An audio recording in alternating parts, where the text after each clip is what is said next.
Yes, we are live now. Hello friends, this is Imanshi and welcome to Let's Learn। तो पहले तो सभी को हैप्पी न्यू ईयर। ये नए साल की पहली क्लास है यूट्यूब पर। वैसे तो बैचेस में क्लासेस हो रही थी, तो सभी को गुड इवनिंग, नमस्कार, राम राम, सत श्री अकाल, अस्सलाम वालेकुम, what you feel connected with.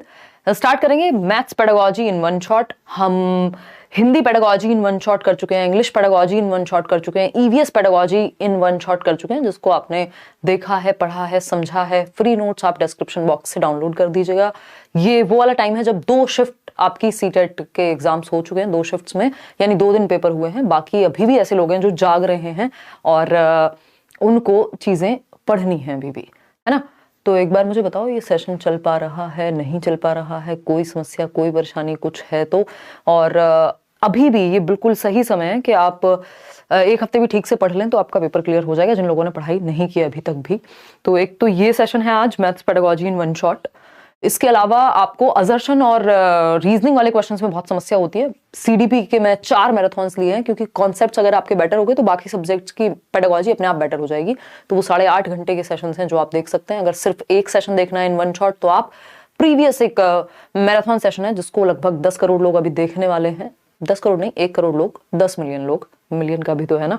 तो वो अपने आप में ही, आज तक पेडागोजी की कोई सिंगल वीडियो भी नहीं है जिसपे 5 मिलियन भी व्यूज हो, और वो अपने आप में 1 करोड़ के आसपास पहुंचने वाले। इसका मतलब देश भर के अलग अलग एग्जाम्स में उस सेशन ने, उस वीडियो ने आपको हेल्प की है।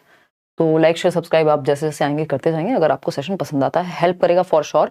इस हिसाब से डिजाइन किया है कि आप जो लो हैंगिंग फ्रूट्स हम जिनको बोलते हैं कि भाई एकदम जो फल हैं, अगर आपकी हाइट जो है बहुत ज्यादा भी नहीं है और सबसे नीचे आपको वही दिख रहे हैं, तो ऐसे हाथ बस ऊपर ही करना है और नंबर आ जाएंगे। क्यों?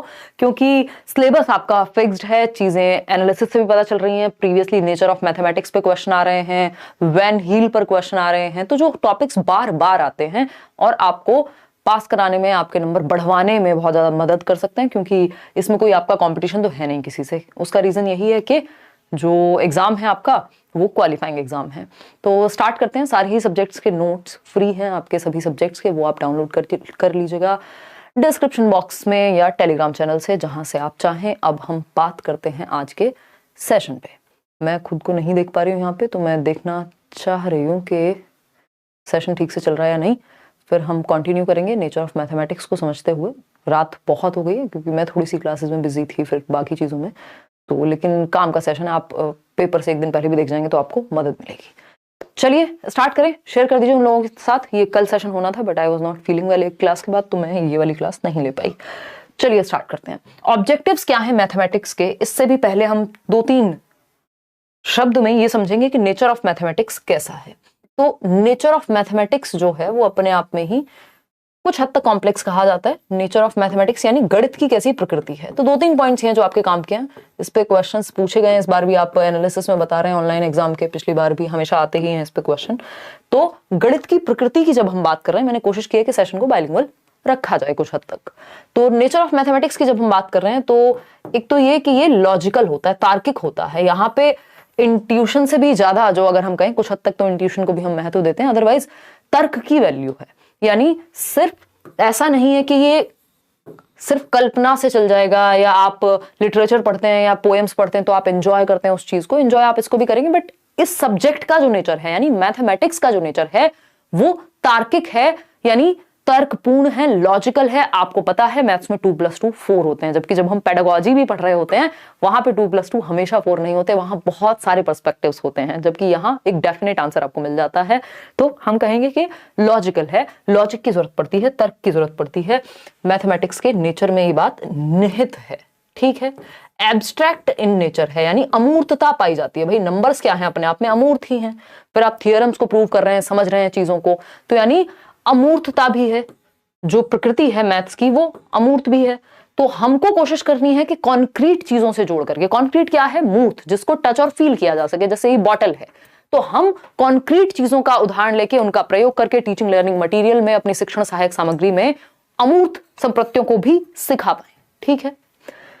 थर्ड पॉइंट अगर हम कहना चाहें, ऐसे बहुत सारे अन्य पॉइंट भी हैं कि भाई लॉजिकल होता है, एब्स्ट्रैक्ट होता है, ओपन एंडेड क्वेश्चंस आपको पूछने चाहिए जिससे बच्चे की थिंकिंग प्रोसेस बेहतर हो। थिंकिंग प्रोसेस बेहतर होगी तो लॉजिकल प्रोसेस बेहतर होगी, वो इमेजिन भी अच्छे से करेगा, वो बाकी चीजें भी जो है वो आपकी अच्छे से होंगी। एक और चीज है हायरार्किकल इन नेचर है, यानी पदानुक्रमिक है। जो मैथ्स है वो क्या है, पदानुक्रमिक है। पदानुक्रमिक बोले तो एक चीज दूसरी चीज से जुड़ी हुई है। आप हायर लेवल पे तब जाते हैं जब आपको पहले चीजें पता होती हैं, है ना भाई। आप एडिशन नहीं सीखेंगे तो फिर आगे की चीजें कैसे होंगी। आप सब्ट्रैक्शन नहीं सीखेंगे, आप मल्टीप्लिकेशन नहीं सीखेंगे, फिर आप डिवीजन नहीं सीख पाएंगे अगर मल्टीप्लिकेशन नहीं आता है। तो इस तरह की चीजें जो हैं जुड़ी हुई हैं आपस में, हायरार्की में है, यानी सिंपल टू कॉम्प्लेक्स तो जाएगा ही। हायरार्की क्या होती है, हमेशा लोअर लेवल से अपर की तरफ जाती है। आपने मैस्लो की हायरार्की पढ़ी है, ठीक। तो लोअर लेवल से अपर पे जाएगी। अगर आप बीच में स्किप करेंगे चीजें तो समस्या होगी समझने में। देखते हैं आप मैथ्स में, भाई आप अगर 2 दिन स्कूल नहीं गए तो मैथ्स का जो छूट गया उसको समझने में बड़ी दिक्कत होती है। हालांकि आजकल यूट्यूब का सहारा लिया जा सकता है, बट हम अपने जमाने की बात करें जब यूट्यूब नहीं होता था उस तरह से, तो क्या होता था कि अगर इंग्लिश का कुछ छूट गया, चलो पढ़ लिया, इसका मतलब ये नहीं बाकी सब्जेक्ट्स खराब हैं या पढ़ के समझ जाएंगे या कुछ करेंगे। मैथ्स में अगर आपका एक कॉन्सेप्ट मिस हुआ तो दिक्कत होगी कि आप नेक्स्ट कॉन्सेप्ट को बिल्डअप कर पाए अच्छे से। सबसे ज्यादा ये समस्या मैथ्स की ही होती है, क्योंकि यहाँ फिर इसलिए प्रैक्टिस की भी बात होती है बहुत ज्यादा।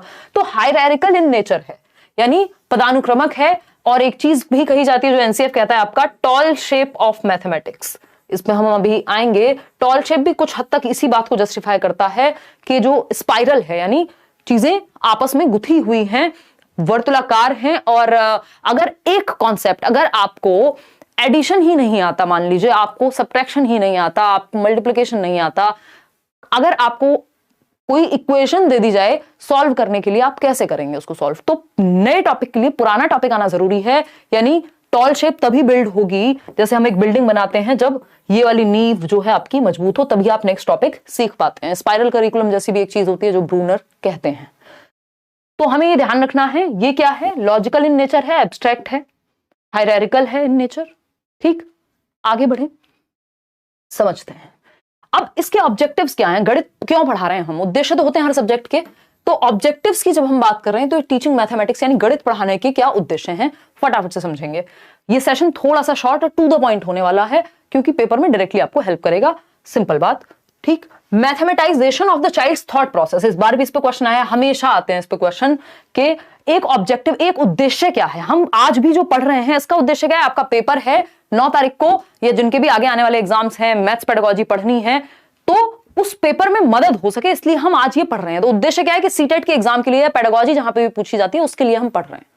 तो ये एक उद्देश्य हो गया, ठीक। तो उसी तरह से मैथ्स पढ़ाने का भी उद्देश्य है। मैथ्स पढ़ाने का उद्देश्य ये नहीं है कि बस टॉपिक्स आ जाएं, चैप्टर्स पता हो बच्चे को। ये एक कथन है जिसको बहुत बार रिपीट किया जाता है, बताइएगा किसका कथन है, मैंने नोट्स में दिया हुआ है। तो और कहा जाता है कि ये जरूरी है कि बच्चे बहुत ज्यादा गणित सीखने की बजाय उनके थॉट का मैथमेटाइजेशन हो जाए, उनकी थॉट में, उनके विचार में गणितीयकरण हो जाए, वो तार्किक ढंग से सोचना सीख जाएं, समझना सीख जाएं, उनके विचार, उनका दिमाग, उनकी थॉट प्रोसेस, चिंतन प्रक्रिया का गणितीकरण होना जरूरी है, बजाय कि हम क्या करें, बहुत ज्यादा गणित सीख लें। बिल्कुल, अब देखो अलग अलग लोग इस पे अलग अलग बात कर रहे हैं। डेविड व्हीलर का कथन है, ठीक, पॉलिया का नहीं है। पॉलिया ने अभी क्या दिया है, अभी इस बार भी पॉलिया से एक क्वेश्चन आया, अभी मैं नेक्स्ट टॉपिक में कराऊंगी। तो mathematisation of the child's thought process, बच्चे की विचार प्रक्रियाओं का गणितीयकरण। Children learn to enjoy mathematics. अब हम हवा नहीं बना दें गणित का, डर ना बिठा दें बच्चे के अंदर, इस तरह से सिखाया जाना चाहिए मैथमेटिक्स कि बच्चे गणित का आनंद ले सकें, एंजॉय कर सकें। इतने सारे टीचिंग लर्निंग मटेरियल्स, इतने सारे मेथड्स, स्टोरीज का आप यूज करें, आसान भाषा में मुश्किल टर्म्स को समझाएं, जो मैथ्स की लैंग्वेज है अपने आप में उसको आप डेली लाइफ से जोड़ दें, ठीक।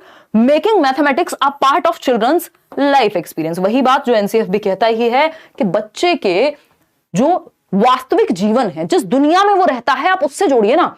किताबों में कुछ और पढ़ रहा है, दुनिया में कुछ और है भाई। वो अगर हम देखें तो गणित कहां है, हमारी एवरीडे लाइफ में है, हर जगह पर है। कम्युनिटी रिसोर्स का हमें इस्तेमाल करना चाहिए। और बच्चा एक दुकान से टॉफी भी लेने जाएगा, चॉकलेट भी खाएगा, कुछ भी जो भी वो करता है, मैथ्स वहां इंक्लूडेड है ना। आप उससे कुछ पेन भी ले रहे हैं, उसका कोई खिलौना भी ले रहे हैं, तो वो उसमें भी नंबरों का प्रयोग करता है। तो हमें वास्तविक जीवन से जोड़ना है गणित को, बच्चे के अनुभवों का हिस्सा बना देना है, जो वो लाइफ को एक्सपीरियंस करता है। आप ट्रेवल कर रहे हैं, कोई टिकट खरीदना है, वहां आप मौका दे रहे हैं उसको कि अच्छा बताओ कितने पैसे अब वापस आएंगे, कितने जाएंगे। तो इस तरह की चीजें आप बच्चे के वास्तविक जीवन से जोड़ेंगे। तो ये जरूरी है कि आप गणितीकरण करें बच्चे की विचार का, बच्चे की चिंतन प्रक्रिया का, रेदर कि वो बहुत ज्यादा गणित जानता हो। व्हीलर भी ऐसा कह रहे हैं, और ये ऑब्जेक्टिव भी है। उद्देश्य क्या है कि बच्चे का थॉट प्रोसेस लॉजिकल बने, तार्किक बने, वो नंबर्स पे समझ पाए, जोड़ पाए, उनको दिमाग में जोड़ पाए, मतलब मैथ्स से जीवन को, ठीक। और एंजॉय भी करे मैथ्स को पढ़ते हुए, बोरिंग या बहुत डर ना उसके अंदर पैदा हो जाए। To develop logical thinking among the children, again तार्किक विषय है, हमने पहले ही पढ़ लिया। नेचर क्या है इसका, लॉजिकल है, एब्स्ट्रैक्ट है, ठीक, बहुत ज्यादा कॉन्क्रीट नहीं है, वो हम बनाते हैं उसको कॉन्क्रीट चीजों से जोड़ करके। भाई हम 2 की बात करें तो अपने आप में 2 थोड़ा ना बहुत ज्यादा कॉन्क्रीट है, लेकिन जब हम कहेंगे 2 सेब यानी 2 एप्पल्स 2 चॉकलेट्स, तो वो तुरंत मूर्तता धारण कर लेगा, ठीक है ना, कोई दिक्कत परेशानी दर्द समस्या नहीं होगी यहां तक। 5th पॉइंट है children understand the basic structure of, जिनको मैथ्स में बहुत दिक्कत होती है वो भी ये सेशन देखें, बिल्कुल नॉर्मल भाषा का प्रयोग करते हुए हम आपके 10 नंबर तो कम से कम एंश्योर करा देंगे 15 में से। 15 का ही आती है ना पेडागोजी, ठीक, बहुत ज्यादा फेंकने का मतलब आदत भी नहीं है, नेचर भी नहीं है, आने को आ जाए आपके बहुत ज्यादा अगर आप प्रीवियस ईयर या नोट्स वगैरह भी पढ़ लें, बट एटलीस्ट। तो children understand the basic structure of mathematics, that is arithmetic, algebra, geometry and trigonometry, यानी बच्चे गणित की मूल संरचना, जो बेसिक स्ट्रक्चर है, कैसे गणित बना है, जियोमेट्री है, अर्थमेटिक है, एल्जेब्रा बीज गणित है, ज्यामिति है, इन त्रिकोणमिति है, इन सब के बारे में जान पाए। ये भी एक क्या है हमारा कि बेसिक स्ट्रक्चर कैसे क्रिएट होता है मैथमेटिक्स का, ये भी एक ऑब्जेक्टिव है, ठीक है। इतनी बात हम कह रहे हैं भाई, अभी तो हम नेशनल एजुकेशन पॉलिसी की, न्यू एजुकेशन पॉलिसी की बात कर रहे हैं, तो वो कह रहे हैं भाई एटलीस्ट अर्थमेटिक हो गया या बेसिक समझ तो बच्चे को पता हो, रीडिंग राइटिंग अर्थमेटिक, ये तो बेसिक न्यूमरेसी स्किल्स में उसको आए, जोड़ घटाना जीवन यापन तो वो कर ले, इतना गणित तो जाने। अब जॉर्ज पॉलिया की बात करते हैं, इन्होंने 2 प्रकार के एम्स बनाए हैं, यानी उद्देश्य बनाए किस तरह के गणित को सिखाने के स्कूल्स में, एक नैरो और एक हायर। उससे पहले इस बार एक क्वेश्चन आया था जॉर्ज पॉलिया के प्रॉब्लम सॉल्विंग मॉडल से। ये 4 स्टेप्स हैं, अभी हम इनको समझेंगे और फिर एक क्वेश्चन करेंगे किस तरह का क्वेश्चन आया था, ठीक है। तो अगर हम बात कर रहे हैं यहां जॉर्ज पॉलिया की, अकॉर्डिंग टू जॉर्ज पॉलिया क्या कहते हैं, देयर आर 2 एम्स, यानी 2 एम्स हैं, उद्देश्य हैं, गोल्स हैं, टीचिंग मैथमेटिक्स इन स्कूल्स। यानी इन जनरल अगर हम देखें, बहुत ज्यादा भाषा में ना डीप जाते हुए, ये अगर हम समझें कि कितने एम्स हैं, क्या उद्देश्य हैं, क्या ऑब्जेक्टिव्स हैं, दो टाइप के हैं मुख्य रूप से, नैरो एम्स ऑफ मैथमेटिक्स और हायर और broad aims of mathematics. Narrow aims क्या है, बेसिक कैलकुलेशन, जीवन यापन, ये वो। हायर क्या है, थिंकिंग का मैथमेटाइजेशन, रिसर्च करें आप कल को जाके देश के लिए एक रिसोर्स बन पाए। तो संकीर्ण लक्ष्य और हायर या ब्रॉड एम्स, जिनको हम विस्तृत या व्यापक लक्ष्य कहेंगे, इन दोनों को पढ़ेंगे। उससे पहले ये जॉर्ज पॉलिया का प्रॉब्लम सॉल्विंग मेथड पढ़ लेते हैं, जो सिर्फ 4 स्टेप का है, पेपर में एज इट इज आया है। 4 स्टेप्स की अगर हम बात करें, समस्या समाधान का ये एक मॉडल है जिसमें 4 स्टेप्स हैं। ये सिंपल बात है, अंडरस्टैंड द प्रॉब्लम, यानी कभी भी आपके सामने, मान लीजिए बच्चे के सामने आपने समस्या प्रस्तुत की, तो पहले वो समझेगा ना, अंडरस्टैंड द प्रॉब्लम, या अवेयर होना प्रॉब्लम के प्रति, पता होना कि समस्या है क्या, उसको समझना। उससे पहले के पहले रोना नहीं शुरू कर देना। समस्या क्या है, सिलेबस मान लीजिए आप तैयारी कर रहे हैं, तो आप पहले जानेंगे ना सिलेबस क्या है, एक्चुअली समस्या है क्या, कितना स्कोर करना है, कैसे स्कोर करना है, वो सब बाद की बात आएगी। तो अंडरस्टैंड द प्रॉब्लम यानी समस्या को समझना। हिंदी वाले चाहें तो लिख सकते हैं समस्या को समझना, ठीक है बात। फिर अगर हम बात करें मेक अ प्लान, फिर आप एक प्लान बनाते हैं, पहले समस्या समझते हैं, फिर प्लान बनाया जाता है ना, एक प्लान, एक योजना तैयार की जाएगी। फिर आता है कैरी आउट द प्लान, या इसको डिवाइस द प्लान। पहले हो गया आपका मेक अ प्लान में, अब आप apply the plan, carry out कर रहे हैं, उस प्लान को सच में प्रयोग कर रहे हैं, ठीक है ना। आपने देखा होगा अलग अलग मूवीज में प्रॉब्लम सॉल्विंग के लिए, है ना, वो धूम, कौन सी धूम 2, 3 वॉट एवर, है ना, वो ऋतिक रोशन को हीरा चोरी करना था, हम यहाँ पे चोरी करना नहीं सिखा रहे हैं, बट याद दिला रही हूँ आपको। तो वो कैसे एक प्लान बनता है हर एक छोटी चीज में, मैथ्स हो चाहे प्रॉब्लम सॉल्विंग किसी भी तरह की हो, वहां पे पहले आपको प्रॉब्लम को समझना पड़ेगा, फिर आप प्लान बनाएंगे, फिर उसको कैरी आउट करेंगे, यानी अप्लाई करेंगे। 4th है look back at the solution, यानी अब आप रिफ्लेक्ट करते हैं, इवेल्युएट करते हैं, जांचते हैं, वेरीफाई करते हैं, जो प्लान आपने बनाया क्या वो सही से इंप्लीमेंट हो पाया, या फिर काम नहीं कर पाई वो चीज, या उसको और बेहतर किया जा सकता था। तो ये 4 स्टेप्स हैं। मैंने इनका एक शॉर्टकट भी बताया था, आपको याद होगा, मैथ्स पेडागोजी के शायद 2 सेशन मैंने डिस्कस किए थे ना। और तो ये पॉलिया का, जॉर्ज पॉलिया का प्रॉब्लम सॉल्विंग मॉडल है, इस पे हम अब क्वेश्चन करेंगे। क्या था इसमें, यूडीपीएल आई थिंक मैंने आपको नाम दिया था। यूडीपीएल क्या है, ये 4 स्टेप्स अगर हम जॉर्ज पॉलिया की बात करें कि understanding the problem, device a plan या मेक अ प्लान, फिर आप इंप्लीमेंट करते हैं, कैरी आउट करते हैं प्लान को, और लास्ट में है आप लुक बैक करेंगे या रिफ्लेक्ट करेंगे, क्या सही प्लान बना, क्या सही से इंप्लीमेंट हुआ, क्या इसमें चेंज कर सकते थे, वेरीफाई करते हैं या जज करते हैं बाद में जाकर के लास्ट में। तो ये 4 स्टेप्स हैं, यूडीपीएल से आप याद रख सकते हैं। अब आपके सामने मान लीजिए एक क्वेश्चन आता है, और क्वेश्चन क्या कहता है, ऑनलाइन एग्जाम का ही क्वेश्चन है। ये कहता है which of the following is the correct order according to Polya's problem solving model. Again कुछ भी ऐसा नहीं करेंगे जिससे आपके सर में दर्द बहुत ज्यादा हो जाए और नंबर उससे बहुत ज्यादा आते ना हो, क्योंकि एग्जाम टाइम है, काम की चीजें पढ़ेंगे। तो निम्नलिखित में से कौन सा, और आपका एक धर्म होना चाहिए कि आपके पास जो नोट्स आपको लेट्स लर्न से मिले हैं फ्री, वो सभी तक पहुंचा देना। किसी का मन नहीं भी हो तब भी उसको कहो बेटा पढ़ ले, कोई दिक्कत नहीं, इससे नुकसान नहीं होगा, है ना। कुछ भी तैयारी आपने अभी तक की है, कहीं से भी की है, वो नोट्स आप एक बार पढ़ लीजिए, आपको डायरेक्ट क्वेश्चंस पेपर में देखने को मिलेंगे, मिल रहे हैं लोगों को, जितनी 2 दिन के पेपर हुए हैं 4 शिफ्ट में। चलिएगा, बी कह रहे हैं हम सभी, यानी विच of the following is the correct order. क्या करेक्ट ऑर्डर है? अंडरस्टैंड द प्रॉब्लम, यूडीपीएल आपको याद ही होगा, हाँ, प्रॉब्लम अंडरस्टैंड करना सही है। डिवाइस अ प्लान, हाँ ये भी सही है भाई। लुक बैक, मतलब कैरी आउट करने से पहले लुक बैक करने लग जाएंगे, इतने तो बुद्धू नहीं है हम। Understand the plan, devise a plan या make a plan, carry out the plan और लुक बैक। आप रिफ्लेक्ट या वेरीफाई या इवेल्युएट लास्ट में करते हैं, पहले तो आप देखेंगे ना। तो B option is the right answer. बाकी सभी में स्थिति सही नहीं है। अंडरस्टैंड द प्रॉब्लम इन्होंने बाद में कर दिया भाई, सबसे पहले तो प्रॉब्लम को ही अंडरस्टैंड करेंगे, ठीक है ना। तो B option is the right answer. आगे बढ़ेंगे, नैरो एम्स। अभी हम जॉर्ज पॉलिया की बात कर रहे थे ना, उन्होंने किस तरह से नैरो और ब्रॉड एम्स की बात की है भाई। नैरो और ब्रॉड एम्स की बात की है। संकीर्ण या नैरो एम्स, पहले हम गणित सिखाने के पढ़ाने के पढ़ेंगे कि संकीर्ण या जो छोटे लक्ष्य हैं वो क्या हैं। तो पहला पॉइंट है, these aims emphasize on turning out employable adults, यानी भैया नौकरी पेशा वाले बन जाएं, अपना जीवन यापन कर लें। पहला तो इनका एक ये उद्देश्य है। Who can contribute to social and economic development, इस देश के सामाजिक और आर्थिक विकास में जो सहायता प्रदान कर सके, ऐसे नागरिक हम तैयार कर पाए। तो ये उद्देश्य है, रोजगार योग्य वयस्कों को तैयार करना या तैयार करने पर जोर देता है, और जो सामाजिक और आर्थिक विकास में देश में योगदान दे सके। कि भाई अगर पहले रोटी नहीं है तो रोटी के बारे में सोचोगे ना, बाद में रिसर्च के बारे में सोचोगे। रोटी नहीं है और रिसर्च के बारे में भी सोच रहे हैं तो या तो आप एक्सेप्शन है ना। तो अगर हम बात करें, दीज एम्स किस पे एम्फसाइज करते हैं? सोशल इकोनॉमिक डेवलपमेंट देश का हो और आप एक रोजगार या एम्प्लॉयबल अडल्ट बन जाएं, इतना गणित आपको आता हो कि आप डेली जीवन में उसको या अपने नौकरी पेशे में यूज कर पाए। तो ये एम्प्लॉयबल अडल्ट्स बनाने पे है, सोशल और इकोनॉमिक डेवलपमेंट ठीक से हो जाए। सेकंड पॉइंट है, this is related to numerical operations. अभी हम नैरो एम्स की ही बात कर रहे हैं, संकीर्ण उद्देश्यों की। तो ये न्यूमेरिकल ऑपरेशंस बच्चे को बेसिक आते हो, मेजरमेंट, भाई अपनी ही हाइट मेजर करनी है, पता ही नहीं है सेंटीमीटर में करें, इंच में करें, किस में करें, कैसे करें, बेसिक मैथ्स भी नहीं आता तो दिक्कत होगी। तो न्यूमेरिकल ऑपरेशंस जैसे मेजरमेंट, फ्रैक्शंस, परसेंटेज, इतना आता हो बच्चे को, ये क्या है? संकीर्ण उद्देश्य है कि संख्यात्मक संक्रियाओं अर्थात मापन, भिन्न, प्रतिशत आदि, इन सब संकल्पनाओं से, गणित के इन कॉन्सेप्ट से बच्चा वाकिफ हो। फिर आता है third point, thus the limited aim of mathematics या narrow aim of mathematics is to develop useful abilities, जिनको दैनिक जीवन में यूज किया जा सके, जिनको लाइफ में यूज किया जा सके, देश को थोड़ा आगे बढ़ाया जा सके। इतनी बात क्लियर है या नहीं है?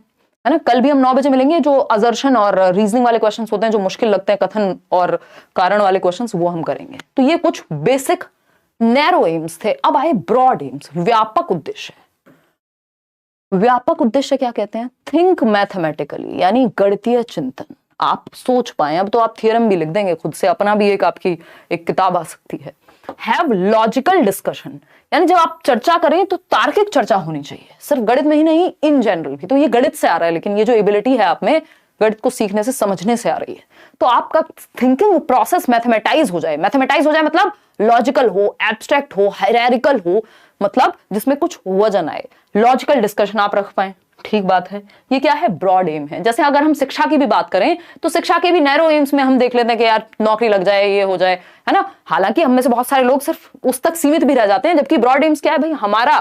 हमारे अंदर की जो यूनिकनेस है, जो हमारा होलिस्टिक डेवलपमेंट है, वो बाहर निकल के आए, जिस चीज के लिए हम बने हैं वहां तक पहुंच पाए। फाइंड लॉजिकल कंक्लूजन्स, यानी निष्कर्ष जो है, जो बिलीफ्स है, हमारे विश्वास हैं, हमने सुना है ऐसा होता है, ये होता है, वो होता है, उसके लिए हम तार्किक मनन कर पाए, तार्किक मतों तक पहुंच पाए। सिर्फ मान ना ले कि बिल्ली रास्ता काट गई तो हाँ ऐसा ही होगा। तो जो हमारे बिलीफ्स हैं, जो हम मानते आ रहे हैं, जो हमारे विश्वास है, उनका लॉजिकल कंक्लूजन निकाल पाए। इसके लिए गणित में आप देखते हैं थियरम प्रूव कर रहे हैं, ये कर रहे हैं, वो कर रहे हैं, तो पहुंच रहे हैं आप। आपने देखा होगा मैथ्स में आंसर को वेरीफाई करने के भी 2-3 तरीके होते हैं, आप खुद ही जांच सकते हैं कि आंसर सही आया है कि गलत। तो आप कंक्लूजन तक पहुंच पा रहे हैं, जस्ट विश्वास पे नहीं है। अंडरस्टैंड एब्स्ट्रैक्टनेस, यानी अमूर्तता को समझना। यही हम बात कर रहे थे ना, नेचर कैसा है? अमूर्त है। नंबर्स की दुनिया में आप समझ पा रहे हैं चीजों को, एब्स्ट्रैक्टली आप समझ पा रहे हैं। Find solution to a problem, यानी एक समस्या का समाधान आप खोज पा रहे हैं। ये बहुत बड़ी बात है कि आपका जो ब्रेन होगा वो प्रॉब्लम सॉल्विंग पे बेस्ड होगा। बहुत ज्यादा आप, जिनकी लॉजिकल एबिलिटी ज्यादा होती है, बहुत ज्यादा फंसते नहीं है चीजों में, ठीक है ना। तो find solution to a problem, एक समस्या का समाधान कैसे ढूंढेंगे, लॉजिक के थ्रू। प्रॉब्लम सॉल्विंग बेटर हो गई आपकी। अब एनसीएफ की अगर माने तो प्राइमरी लेवल पे मुख्यतः, वैसे ये सभी लेवल्स पे काम आते हैं। मैंने और भी कई सारे एम्स हैं इसमें जो एनसीएफ के अकॉर्डिंग है, जो आपके नोट्स में मैंने डलवाए हुए हैं। हिंदी इंग्लिश दोनों में ही नोट्स आपको मिल चुके हैं, मैथ्स पेडागोजी के भी, है ना, और फ्री नोट्स हैं वो अगेन। अगर हम बात करें एनसीएफ 2005 की, तो पहला उद्देश्य क्या है, ensuring numeracy in all children. Ensuring numeracy in all children is an important aspect of universalization of elementary education, UEE. जो पुरानी पॉलिसीज हमारी कहती हैं कि यार एलिमेंट्री एजुकेशन जो है यूनिवर्सल हो, हर बच्चे को हम एक लेवल की शिक्षा तो दे पाएं। तो संख्यात्मकता सुनिश्चित करना, बेसिक मैथमेटिक्स की कैलकुलेशन, जोड़ना घटाना भाग गुणा, जो बेसिक कॉन्सेप्ट हैं, नंबर स्किल्स है, अर्थमेटिक है, जोड़ना, ये सारी जो चीजें हैं जो डेली लाइफ में यूज होती हैं चीजें, तो उतनी बेसिक न्यूमरेसी बच्चे को पता हो। आगे बढ़ेंगे। At this level progression should be from concrete to abstract. बच्चा कितने साल का होता है प्राइमरी लेवल पे, 6 से 11 वर्ष का। और अगर elementary 6th to 8th class की बात करें, भाई ये 6 से 11 का होता है, कक्षा 1 से 5 तक, ठीक है ना। 6 साल का बच्चा जाता है फर्स्ट क्लास में, ये बात हम बहुत पहले से जानते हैं, कुछ इसमें नया नहीं है, ठीक। अगर हम बात कर रहे हैं 11 से फिर हम 14 साल तक की, तो वो 6th to 8th क्लास है। और आपका 6 से 14 तक ही हम फ्री एंड कंपलसरी एजुकेशन की बात करते हैं आरटीई में। एट दिस लेवल प्रोग्रेशन कैसे पढ़ाना चाहिए हमें, कॉन्क्रीट टू एब्स्ट्रैक्ट। क्योंकि बच्चे की ये कौन सी उम्र है, प्याजे को याद कीजिए, 7 से 11 वर्ष में, ये वो उम्र है जब लॉजिकल एबिलिटी उसके अंदर आती है, कॉन्क्रीट ऑपरेशनल स्टेज है, यानी वो मूर्त चीजों के बारे में। इस पेन के बारे में सिर्फ मैं वर्बली ना समझा दूं, दिखा दूं तो और मजा आ जाएगा बच्चे को। यानी मूर्त चीजें, अगर उसको आपको ट्रायंगल आप सच में दिखा देंगे एक 3D ऑब्जेक्ट में, या एक पिक्चर दिखा देंगे और फिर उसकी प्रॉपर्टीज के बारे में बात करेंगे, तो बच्चा ज्यादा अच्छे से समझ पाएगा। यानी मूर्त से अमूर्त की ओर जाएंगे। थर्ड पॉइंट क्या है, फटाफट से बताएंगे थर्ड पॉइंट क्या है। हेलो दी, please check online papers of 2021 December by doing your classes Hindi English math pedagogy, we can solve. अच्छा, और थोड़ी सी मेहनत करोगे अगर साहिल, तो आप देख पाएंगे। मैंने प्रीवियस कराया तो वो है, कर तो रहे हैं, और कर लेंगे, डोंट वरी। समझ नहीं पा रही हूँ आपकी बात, कैसे कहना चाह रहे हो, मतलब 15 में से 7 8 कैसे सॉल्व कर पा रहे हो, थोड़ा सा और बताओ समस्या। अगर हम बात कर रहे हैं यहाँ पे, encourage non number areas like shapes, special understanding, patterns, measurement and data handling. यानी नॉन नंबर एरियाज, शेप्स को समझ पाए बच्चा, स्पेशल अंडरस्टैंडिंग मतलब जो आकृतियां हैं, जैसे ये बॉटल भी है तो ये कैसे बनी है, क्या शेप यूज हुई है, इन सब पे स्पेशल थिंकिंग भी वो कर पाए। यानी वो इन रिलेशन टू स्पेस और आपकी शेप्स को भी वो समझ पाए, जिसको हम कुछ हद तक ज्योमेट्री की तरफ ले जाते हैं, ठीक है ना।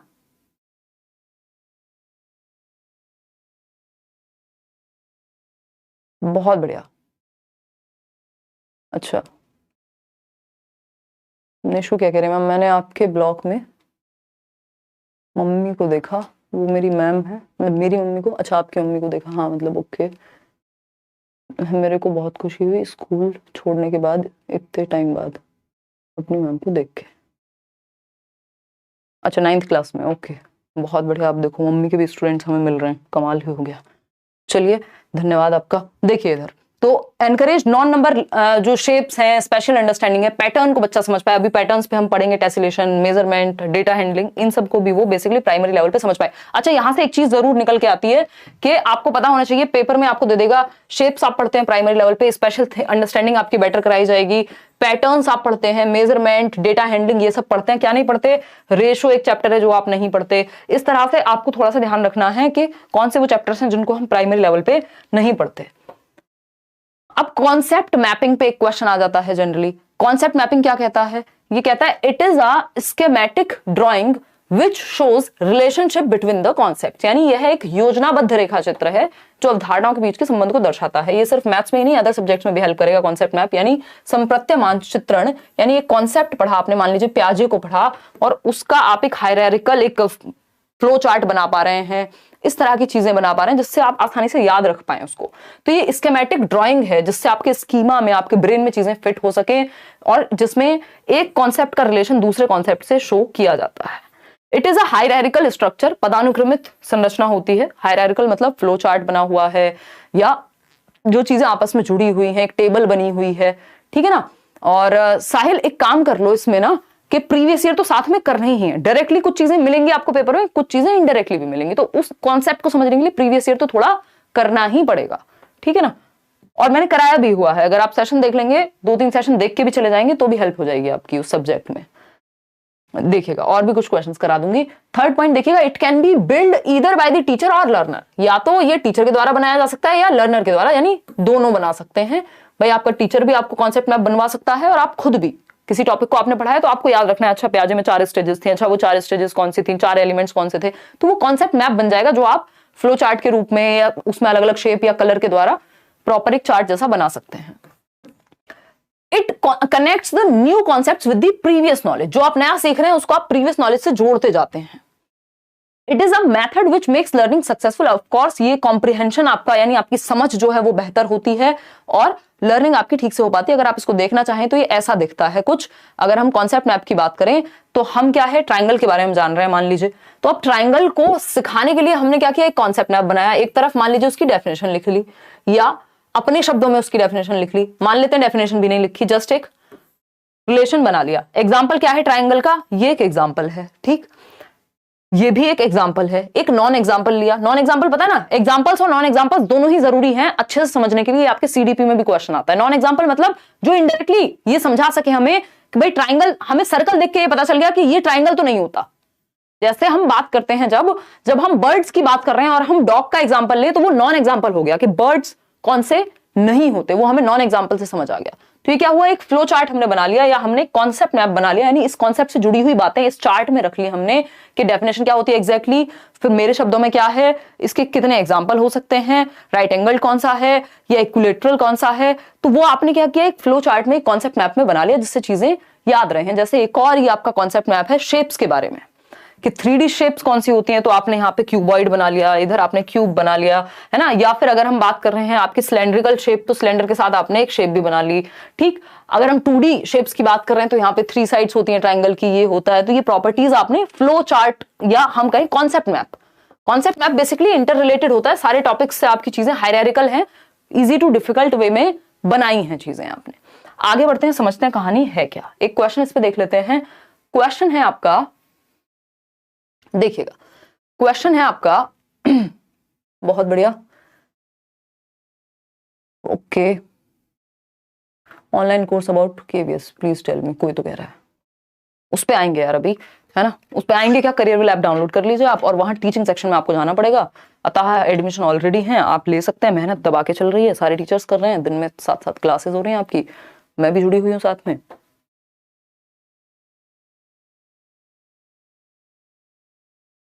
अगर सिर्फ पेडागोजी पढ़नी है तो पेडागोजी स्पेशल बैच ले सकते हैं आप,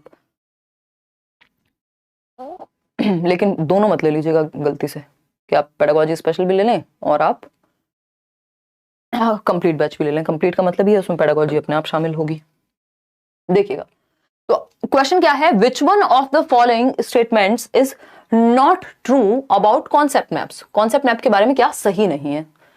concept maps represent a collection of interconnected concepts, बिल्कुल सही बात है भाई। अगर ट्राइंगल के बारे में पढ़ रहे हैं तो उसमें कितने टाइप्स के ट्राइंगल होते हैं, अच्छा इक्विलेटरल कौन सा होता है, अच्छा राइट एंगल कौन सा है, तो वो इमेज हमने अभी बनी हुई देखी, तो बिल्कुल आपस में जुड़ी हुई प्रॉपर्टीज को हम यहाँ लिखते हैं, सही बात है। प्रॉपर्टी वो बंगले वाली नहीं, मतलब कैरेक्टरिस्टिक्स जो है। Concept maps should be constructed by teachers only, ये गड़बड़ है, क्योंकि बच्चे भी कंस्ट्रक्ट कर सकते हैं और टीचर खुद भी। भाई आपको नोट्स मिले हैं उसमें कॉन्सेप्ट मैप्स हैं, चीजें जुड़ी हुई हैं, कहीं कहीं आपको डायग्राम मिल जाएंगे, ठीक। Concept maps are hierarchical in nature, हाँ हायरार्किकल होते हैं, लिंक करते हैं प्रीवियस नॉलेज से नई नॉलेज को, बिल्कुल सही बात है।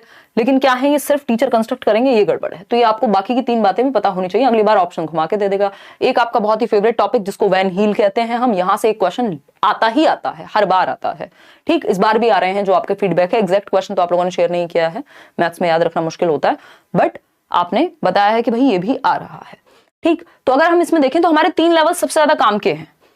इन्होंने बेसिकली ज्योमेट्रिकल थिंकिंग के लिए हम किस तरह से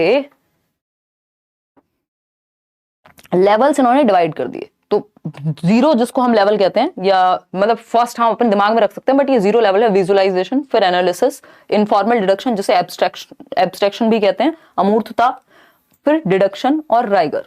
इस पे क्वेश्चंस जनरली तो देखने को नहीं मिलते हैं, हद से हद डिडक्शन, नहीं तो ये शुरू के जो 3 हैं आपके, ये ज्यादा महत्वपूर्ण है। आपके प्राइमरी लेवल पे तो क्वेश्चंस यहीं सिमट जाते हैं। ठीक है ना, इतनी बात समझे। अब क्या कहानी है, एक एक करके समझते हैं। ये हमने देखा, ये पीडीएफ भी आपको मिल जाएगी, डोंट वरी।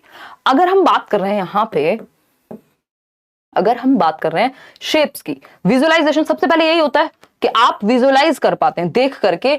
आपने सर्कल देखा, आपने ओवल देखा, आपके लिए सर्कल भी सेम है, आपके लिए ओवल भी सेम है ना। बस शेप का आपको अंतर पता होता है कि अच्छा ये डिफरेंट शेप है, ये डिफरेंट शेप है, बट बहुत ज्यादा आपको प्रॉपर्टी नहीं पता। बच्चे की बात हो रही है सबसे पहले विजुअलाइजेशन, यानी वो विजुअलाइज करता है देखने के बेसिस पे, जो चीजें उसको दिख रही होती हैं उस हिसाब से, उसको प्रॉपर्टीज का नहीं पता होता कि भाई जो आपका जिसको हम स्क्वायर कह रहे हैं यानी वर्ग कह रहे हैं, उसकी चारों जो है साइड्स वो इक्वल होती है, इतना उसे नहीं पता। बस वो एक शेप के आधार पे उसको पता है ये पेन अलग शेप का है, ये बॉटल अलग शेप की है, बस उसको इतना समझ में आता है, विजुअलाइज करके, नजर मार के, देख करके उसको इतना समझ में आता है। ये सिलेंड्रिकल है, ये नहीं है, क्या है उसको नहीं पता। ठीक, फिर है एनालिसिस। अब एनालिसिस के लेवल पे अब वो क्लासेस में यानी विभाजित करना शुरू कर देता है कि जिसकी कैरेक्टरिस्टिक्स अलग हैं। भाई अगर सर्कल है तो ये एक तरह की चीजें एक साथ आएंगी, ये एक साथ आएंगे, ये सिमिलैरिटी है इनमें, तो वो क्लासेस में विभाजित यहां करना शुरू कर देगा कि भैया ये सर्कल है, ये है, ये वो है, बेसिक उसको पता होगा। ठीक, वो क्लासेस में यानी कैटेगराइज कर सकता है। फिर आता है इनफॉर्मल डिडक्शन, यानी उसको थोड़ी प्रॉपर्टीज का आइडिया हो जाता है। अगर जब हम बात करें कि वो इनफॉर्मल डिडक्शन प्रॉपर्टीज का आइडिया हो जाएगा तो वो एनालाइज तो कर पाएगा। एनालिसिस का मतलब ये है कि शेप के आधार पे एनालाइज कर पाए वो। ठीक, इनफॉर्मल डिडक्शन में होता है कि अब इन शेप्स में रिलेशन क्या है, किसकी 4 साइड इक्वल होती हैं, किसकी 2 साइड इक्वल होती हैं, किसकी कोई भी नहीं साइड इक्वल होती। ये हो गया इनफॉर्मल डिडक्शन, यानी एब्स्ट्रैक्टनेस कहते हैं इसको। इस तरह से भी आप देख सकते हैं। ये हिंदी वाले नोट्स मिले हुए हैं, बट ये मैंने इंग्लिश में प्रेफर किया है। ज्यादातर जो लर्नर्स हैं वो अपने इंग्लिश मीडियम वाले ही हैं, यही डिस्क्रिप्शन बॉक्स में मिल जाएंगे। और फिर भी कोशिश रहती है कि चीजें बाइलिंगुअल लेके चले जाए। हिंदी वाले फिर भी अंग्रेजी थोड़ी समझ लेते हैं, अंग्रेजी वालों के सर में दर्द हो जाता है बहुत ज्यादा हिंदी देख के। देखिएगा विजुअल की अगर हम बात करें, जिसको विजुअलाइजेशन जीरो लेवल कह रहे हैं, ये कहीं पे आपको लेवल 1 मिल जाएगा, कहीं पे 0। तो विजुअलाइजेशन क्या है, बच्चा डिस्क्राइब कर पाएगा शेप्स को जैसी वो दिखती है उसके बेसिस पे। ठीक, कि एक बड़ा सा गोल एक कुछ था, ऐसा वो बता रहा है, किसी कार्टून में देखा उसने। अब उसको नहीं पता वो ओवल शेप थी कि वो सर्कल था, बस उसको आइडिया है शेप का आधार पे। एनालिसिस में क्या है, अब उसको थोड़ा प्रॉपर्टीज का आइडिया है कि भैया ये सर्कल है, ये ओवल है ना, ये ट्रायंगल है, या फिर अगर हम बात कर रहे हैं ये स्क्वायर है, तो शेप्स का उसको आइडिया रहता है। प्रॉपर्टीज का बेसिक जो नॉलेज है वो एनालिसिस के लेवल पे उसके दिमाग में आ जाती है।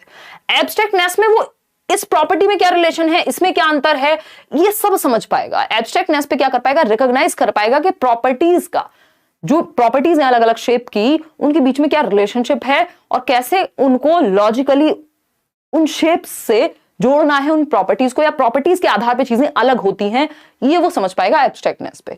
डिडक्शन हमारे इतने कुछ काम का है नहीं, बट यहां पे लॉजिकल रीजनिंग आ जाती है जिससे वो थ्योरम को प्रूव कर पाता है। डिडक्शन का मतलब ही है कि आप एक नियम को ढूंढ पा रहे हैं, नियम से आगे बढ़ रहे हैं। राइगर हमारे काम का नहीं है। अब समझते हैं फटाफट से। एक क्वेश्चन है, बहुत ज्यादा मुश्किल नहीं है, आसान सा क्वेश्चन है, रिपीट हुआ है, हो सकता है, देखिएगा। According to Van Heel, at which level of geometric thinking can children assess the properties of a collection of shapes together? यानी assess the properties. ज्यामितीय सोच के या चिंतन के स्तर पर जिन्होंने ज्योमेट्रिकल थिंकिंग की, तो ये लेवल्स दिए ना वैन हील ने, एक साथ आकृतियों के संग्रहों के गुणों के बारे में यानी प्रॉपर्टी के बारे में बता पाएगा। अब बच्चा असेस कर पाएगा, और सिर्फ ना सिर्फ बता पाएगा, असेस कर पाएगा, आकलन कर पाएगा, आकलन कर पाएगा। श्रद्धा क्या कह रही, मैम मैंने आपके सारे नोट्स पढ़े हैं, मेरी एग्जाम 17 जनवरी को है, बस यही पूछना था, क्या सिर्फ ऑनलाइन प्रीवियस ईयर के 10 शिफ्ट कर लें तो इनफ हो जाएगा? श्रद्धा, मोर देन इनफ हो जाएगा। अगर नोट्स पढ़ने के बाद किसी को समस्या हो रही है, इसका मतलब प्रीवियस ईयर साथ में नहीं लगाए हैं। ऑनलाइन वाले 10-15 सेट जितने कर सकते हो, सिर्फ ऑनलाइन वाले, और कोई मॉक टेस्ट नहीं, कुछ नहीं, वो आप अच्छे से कर लो, उनको एनालाइज कर लो, जो भी चीज नहीं मिले, अलग लैंग्वेज अलग तरीके से पूछी गई है, बस दैट्स इट। तो वो तो करने हैं ऑनलाइन वाले सेट, और कुछ क्वेश्चंस मैं भी करा दूंगी।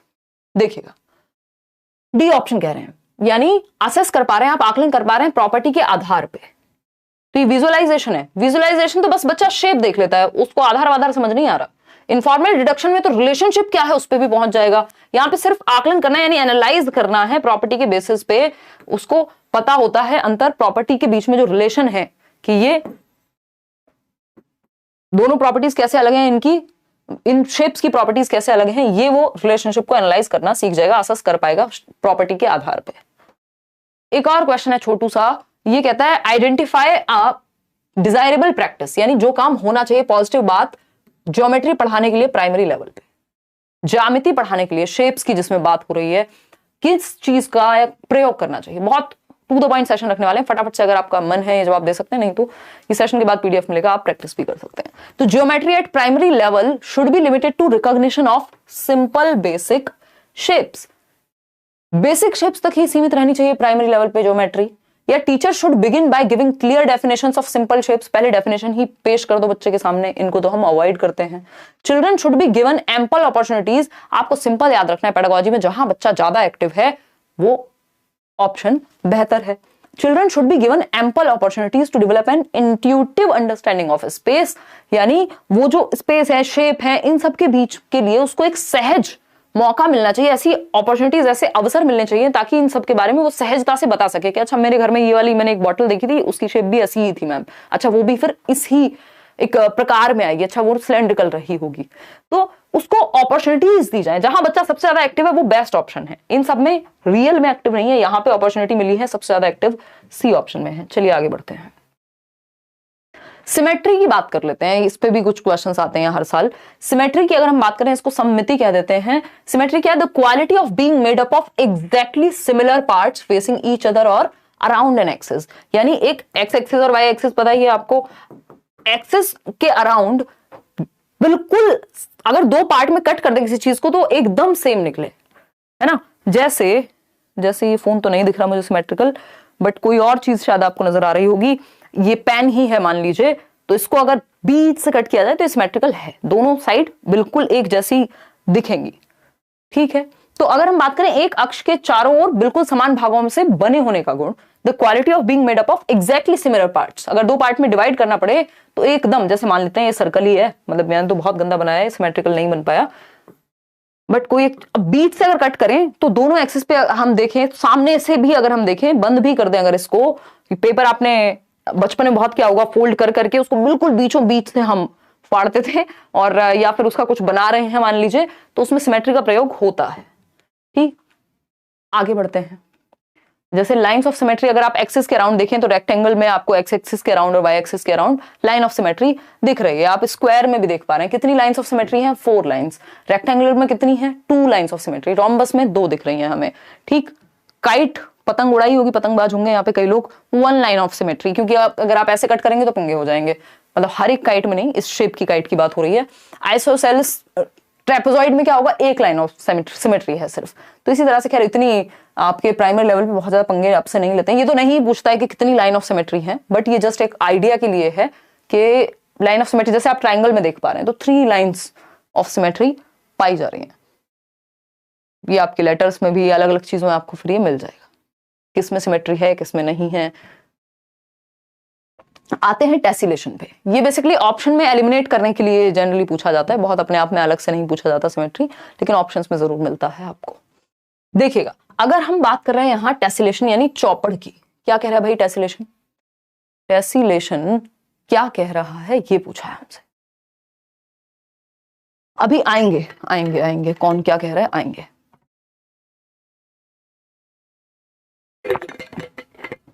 बहुत बड़ा सेशन नहीं है, बिल्कुल जो बहुत जरूरी चीजें हैं बार बार रिपीट होती हैं उन्हीं चीजों को हम डिस्कस कर रहे हैं। देखिएगा, a tessellation is created when a shape is repeated over and over again covering a plane without any gaps और ओवरलैप्स। यानी जब एक शेप बार बार रिपीट हो रही हो, जब एक शेप बार बार रिपीट हो रही हो, जैसे इसमें भी आप देख पा रहे होंगे, स्वेटर में भी क्या है, टेसिलेशन है, एक पैटर्न रिपीट हो रहा है कहीं ना कहीं। तो वो जो पैटर्न रिपीट हो रहा है दैट मींस टेसिलेशन, उसी को कह रहे हैं हम। तो एक टेसिलेशन इज क्रिएटेड, कब क्रिएट होता है ये, जब एक शेप बार बार रिपीट होती है over and over again covering a plane, पूरे एक प्लेन को कवर करने में, विदाउट एनी गैप्स और ओवरलैप्स।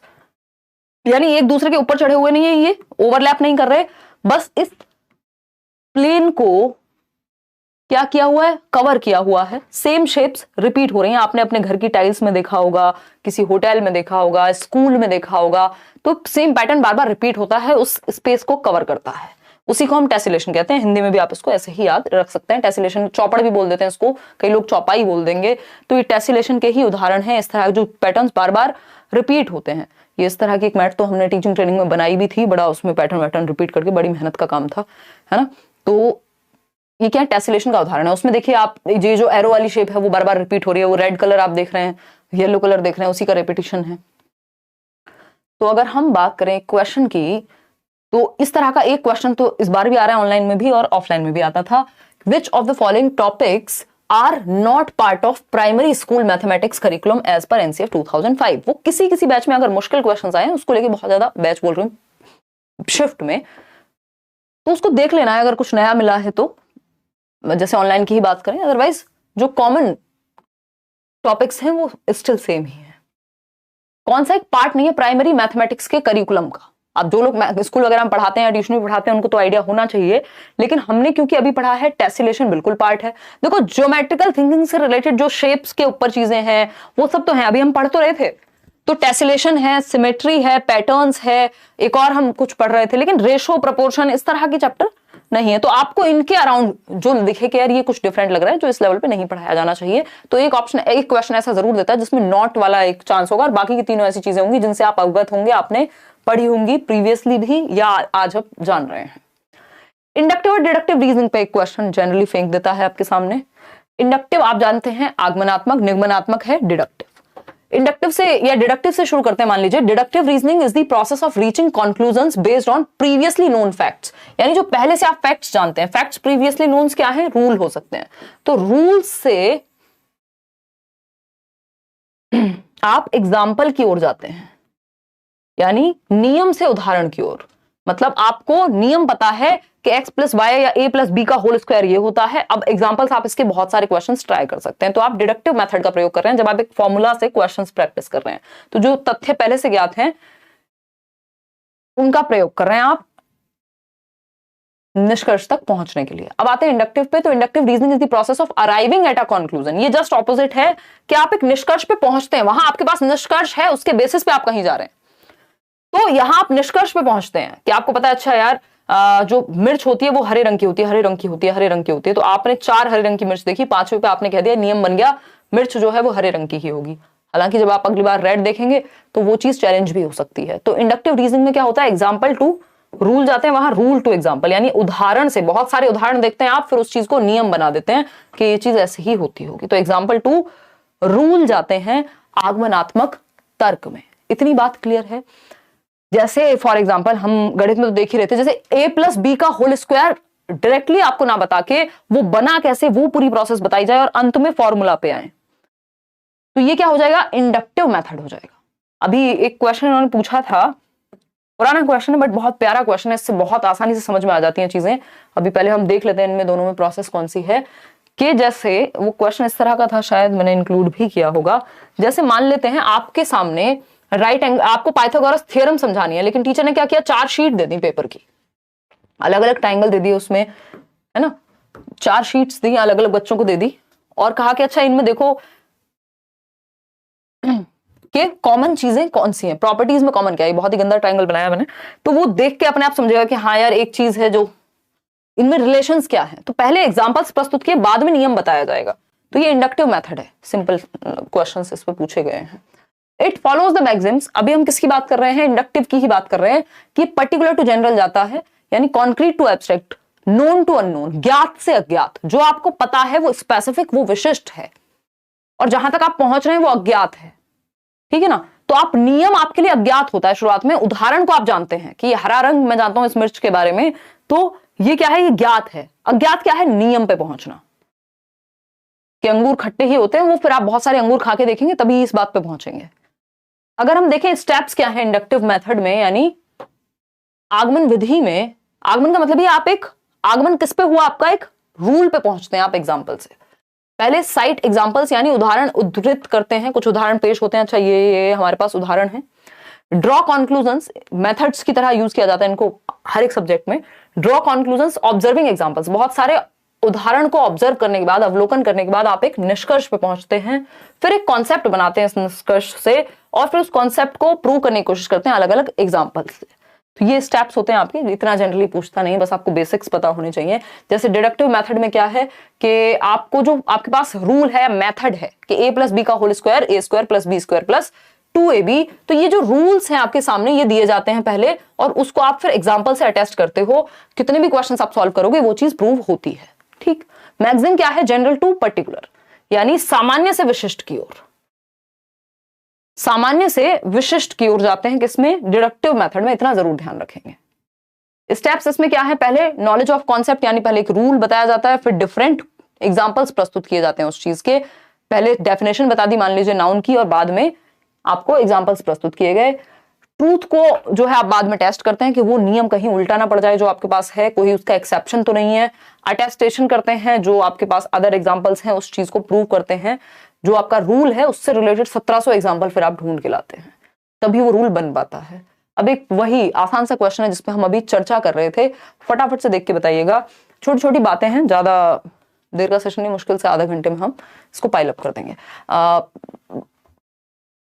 वाइंड अप कर देंगे basically. To teach the Pythagoras theorem a teacher has distributed a sheet on which, एक शीट डिस्ट्रीब्यूट की जिसमें 4 ट्राइंगल्स बने हुए हैं। अब प्रॉपर्टीज ऑब्जर्व करनी है बच्चों को। 4 राइट एंगल ट्राइंगल, अच्छा सारे ही राइट एंगल्ड हैं, ठीक, सारे ही 4 राइट एंगल ट्राइंगल्स बने हुए हैं एक शीट पे। बच्चों को डिस्ट्रीब्यूट कर दी टीचर ने, हम 3 ही दे देते हैं चलो, ठीक।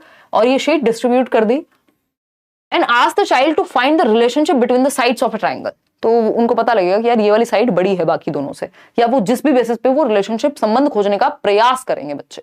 तो आपके सामने जब क्वेश्चन आता है, ये इंडक्टिव मेथड है, डिडक्टिव है, लेक्चर मेथड है, लेबोरेटरी। लेक्चर में तो आप लेक्चर देते हैं, लेबोरेटरी में तो आप कुछ एक्सपेरिमेंट कराएंगे। लेबोरेटरी की तो यहां जरूरत नहीं लग रही। तो आपके सामने बहुत सारे उदाहरण दिए गए उन शीट्स के थ्रू, ताकि बच्चा एक रूल तक पहुंच पाए। अभी वो ऑब्जर्व करेगा, और ऑब्जर्व करने से एग्जाम्पल साइट हुआ है, फिर रूल तक पहुंचेंगे। तो ये आगमन विधि है। अगर पहले रूल बता दिया होता और बाद में शीट्स दी होती तो ये डिडक्टिव हो जाता, ठीक। तो ये इंडक्टिव मेथड है। A option is the right answer over here. आगे बढ़ेंगे, अब टीचिंग लर्निंग मटेरियल्स की बात कर लेते हैं। देखिए टीचिंग लर्निंग प्रोसेस की अगर हम बात करें तो टीचिंग क्या है? जहां पे आप बेसिकली इंस्ट्रक्ट करते हैं और नॉलेज को बिल्ड करने का मौका देते हैं। कंस्ट्रक्टिविज्म की माने तो रचना करने देते हैं। बच्चा ज्ञान की संरचना करता है, रचना करता है एक्टिवली, सक्रिय रूप से। और इसके लिए हम क्या करते हैं? फिर टीचिंग लर्निंग मटेरियल्स का, शिक्षण सहायक सामग्री का प्रयोग करते हैं। चार्ट्स बनाते हैं, फ्लैश कार्ड्स बनाते हैं, 3D मॉडल्स बनाते हैं, आजकल पिक्चर्स दिखा सकते हैं, मूवी दिखा सकते हैं, बहुत सारी चीजें हम शिक्षण सहायक सामग्री के रूप में। इवन एक चीज पूछी जा रही है, इस बार भी पेपर में आ रहा है, पहले से आ रहा है 2018 से, बाला की फुल फॉर्म जो आपके टीचिंग लर्निंग एड से ही संबंधित है, बिल्डिंग एज लर्निंग एड। ये हमें पता ही होना चाहिए, बिल्डिंग एज लर्निंग एड, यानी बिल्डिंग को ही हम एक लर्निंग एड के रूप में प्रयोग कर रहे हैं। ये प्रीवियसली मैंने आपको क्वेश्चंस कराए हैं इस साल, उसमें भी बताया था कि बिल्डिंग, मान लीजिए एक रूम है, क्लासरूम है, उसपे ही दीवार पे कुछ कुछ लिखा हुआ है, अलग अलग ग्रह जो है हमारे सोलर सिस्टम का कुछ एक चार्ट बना हुआ है, दूसरी तरफ कुछ नंबर सिस्टम का कुछ बना हुआ है, कहीं टेबल लिखे हुए हैं स्कूल में अलग अलग दीवारों पे। तो यानी बिल्डिंग ही लर्निंग एड बन गई है, बिल्डिंग ही लर्निंग एड बन गई है। आराम से हो जाएगा, मीनाक्षी इवन ज्यादा ही आएंगे। तो ये शिक्षण, अब इसमें एक और चीज आ जाती है कि भाई जो बायपोलर प्रोसेस है, वो जॉन एडम्स ने कहा कि भाई टीचिंग क्या है, वो बायपोलर प्रोसेस है, प्रक्रिया है जिसमें 2 पोल्स होते हैं, द्विध्रुवीय, एक तरफ टीचर और एक तरफ स्टूडेंट। तो ये क्या संकीर्ण बात है, ये नैरो बेसिस पे टीचिंग को निर्धारित किया गया है। जबकि अगर हम ब्रॉड वे में देखें टीचिंग क्या है, तो जॉन डुई के अकॉर्डिंग ट्राइपोलर है, टीचर है, स्टूडेंट है, और एनवायरमेंट भी है या करिकुलम भी है। एनवायरमेंट भी है या करिकुलम भी है, ये बात तो मैं आपको, ये सीडीपी में भी पूछा जा चुका है प्रीवियसली। अब कुछ टीचिंग लर्निंग मटेरियल्स हैं जो स्पेसिफिकली मैथ्स के लिए प्रयोग में लाए जाते हैं, जैसे जियो बोर्ड है। जियो वाला जियो नहीं है आपके फोन में चलाने वाला, जियो बोर्ड क्या है? इसमें कीलों को ठोक करके आप देख रहे हैं, ये कुछ कुछ कीलें लगी हुई हैं एक बोर्ड पे, और उससे शेप दर्शाई जा रही है। रबर बैंड वगैरह का प्रयोग करके आप छोटे मोटे थ्रेड वगैरह का भी यूज कर सकते हो। तो ये क्या है, मान लीजिए ट्राइंगल दर्शा रहे हैं, तो इन कीलों से रबर का प्रयोग करके एक जियो बोर्ड पे आप शेप्स पढ़ा रहे हैं बच्चे को, ठीक। तो उससे क्या होगा, बच्चों को आइडिया लगेगा ना कि भाई ये 4 हमने स्क्वायर लिए, मतलब एक स्क्वायर बनाया, चारों साइड्स इक्वल हैं, तो कितने स्क्वायर लिए बराबर शेप के? 4। तो जियो बोर्ड से आप ज्योमेट्रिकल शेप्स को बहुत आसानी से सिखा सकते हैं। It is a square board, ये अपने आप में कैसा होगा, स्क्वायर बोर्ड होगा जिसमें छोटे छोटे स्क्वायर्स हैं जो आप देख ही पा रहे हैं, और इन विच नेल्स आर एम्बेडेड, यानी ये जो कीलें लगी होती हैं, with the use of rubber band, initial geometrical measurement and numerical concepts. कौन से कॉन्सेप्ट सीख रहे हैं हम, ज्योमेट्रिकल कॉन्सेप्ट्स। भाई ये जो शेप्स हैं ज्यामिति की ही तो हैं, ज्योमेट्रिकल कॉन्सेप्ट सीख रहे हैं हम इनिशियली, कि बेसिकली एक ट्राइंगल क्या होता है, या हम कहें एक सर्कल क्या होता है, एक रेक्टेंगल क्या है, एक स्क्वायर क्या है, और क्या सीख रहे हैं, मेजरमेंट। हम मेजर कर सकते हैं ना ये कितने बॉक्सेस में बना है, उस हिसाब से मतलब इनकी लेंथ वगैरह भी हम यहाँ बेसिक मेजरमेंट जान सकते हैं। ठीक, तो मेजरमेंट हम सिखा सकते हैं बच्चे को, इससे मापना। न्यूमेरिकल कॉन्सेप्ट सिखा सकते हैं कुछ हद तक, किससे, जियो बोर्ड से। तो ये 2-3 बातें हैं जो हम जियो बोर्ड का प्रयोग करके सिखा सकते हैं। फिर आता है अबेकस, इससे भी क्वेश्चन आता ही है अबेकस से हर बार। अगर हम अबेकस की देखें तो अबेकस को अबेकस ही कहते हैं हिंदी में, गिनतारा कहते हैं आई थिंक, हाँ। तो अगर हम कहें तो ये क्या है, ये बेसिकली इस तरह की बीड्स लगी हुई होती हैं। आपने अबेकस कहीं ना कहीं देखा होगा, छोटे छोटे, ये वैदिक मैथमेटिक्स का पार्ट हुआ करता था। It is N ancient mathematical instrument, यानी वैदिक गणित का हिस्सा है, बहुत पुराने समय से हम यूज कर रहे हैं। It is a frame generally of would, generally तो ये वुड या प्लास्टिक के भी आते हैं आजकल, छोटे छोटे आपने देखे हो, यानी लकड़ी का या फिर प्लास्टिक का एक पीस है, ये फ्रेम है। That holds rods with freely sliding beads mounted on them. ये बीड्स हैं, ये जो आप देख रहे हैं, ये इधर से उधर जा पाते हैं। ठीक, कोई वीडियो देख लीजिएगा आप अबेकस की, और ये इसमें फ्रीली मूव कर सकते हैं। इन रॉड्स, बीच में रॉड लगी हुई है, फ्रेम किसका है, प्लास्टिक या लकड़ी का, बीच में रॉड लगी हुई है, और ये फ्रीली मूव कर सकते हैं। जो बीड्स है इसमें मोती टाइप की चीजें। ठीक, द कॉन्सेप्ट्स ऑफ एडिशन, यानी हम इससे जोड़ घटाना, आप देखते हैं इसकी सहायता से बच्चा ज्यादा तेजी से कर पाएगा क्योंकि वैदिक टेक्निक हो गई। ठीक, तो एब्स्ट्रैक्शन, घटाना, जोड़ना, एब्स्ट्रैक्शन बोल रही हूँ, addition, subtraction, multiplication, division, fractions, square root, place value etcetera. Fractions generally हम इससे अवॉइड करते हैं, तो स्क्वायर रूट, प्लेस वैल्यू, ये सब हम सिखा सकते हैं। और specially addition, subtraction, multiplication, division, ये जो बॉड मास वाली कहानी है उसके लिए तो ये बेहद हेल्पफुल रहेगा। फिर आता है डाइंस ब्लॉक, ये भी आपने देखा होगा।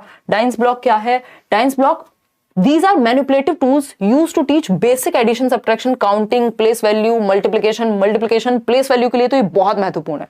इस पे क्वेश्चन बहुत पूछा जाता है place value के लिए, तो आपका डाइंस ब्लॉक जो है बहुत महत्वपूर्ण है।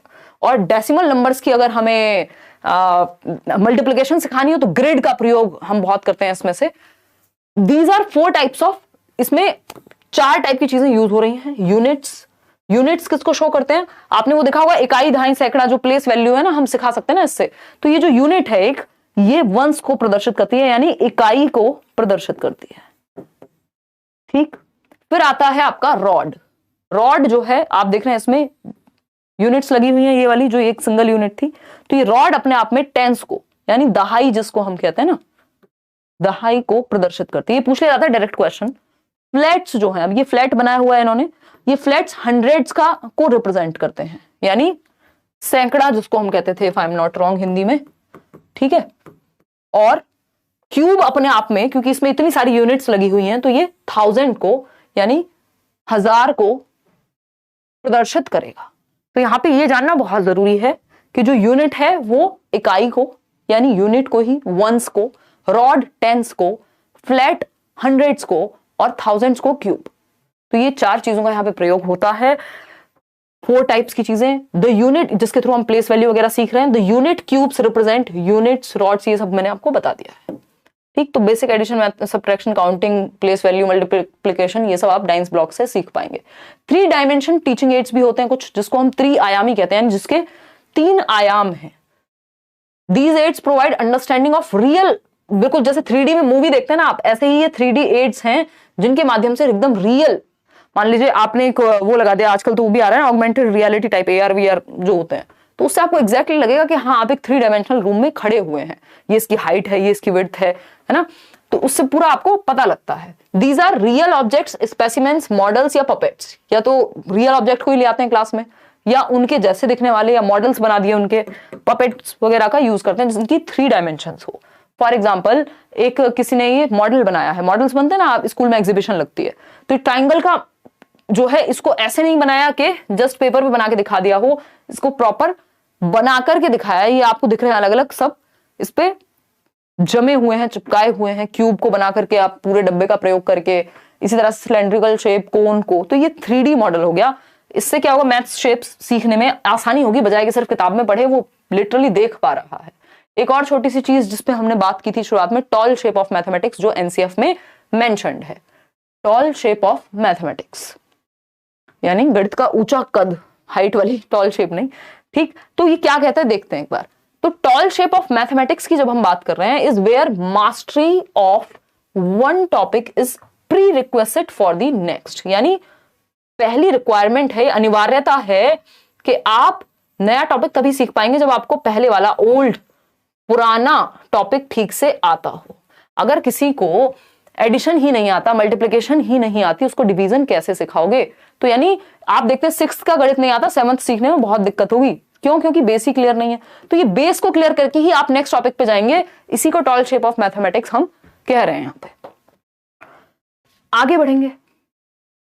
अब ब्लूम टेक्सोनॉमी में बस हमें मेनली यहां पे ये देखना है कि एक तो बच्चे को हमें हॉट्स देने हैं। हॉट्स मतलब हॉट डॉग नहीं, HOTS higher order thinking skills, जिसमें बच्चे का थिंकिंग लेवल, लॉजिकल एबिलिटी ज्यादा यूज हो। लॉट्स क्या है? Lower order thinking skills. तो हमें पता है ये जो आपकी स्किल्स हैं ये लोअर ऑर्डर कहलाती हैं, ऊपर की जो स्किल्स हैं वो आपकी हायर ऑर्डर कहलाएंगी।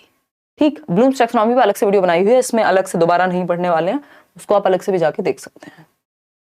एक क्वेश्चन आप देख सकते हैं मैथमेटिक्स के नेचर पे। अब कुछ क्वेश्चंस ही आई थिंक, मुझे लग रहा है ये अंत हो चुका है आज के सेशन का। जो बहुत ही मुख्य बातें थी, जो बिल्कुल जरूरी बात थी, जो पेपर से आप 2 दिन पहले ही पढ़ के जाओगे, वही बातें हमने डिस्कस की हैं। नोट्स में भी आपको वही चीजें मिली हैं। देखिएगा, आगे बढ़े।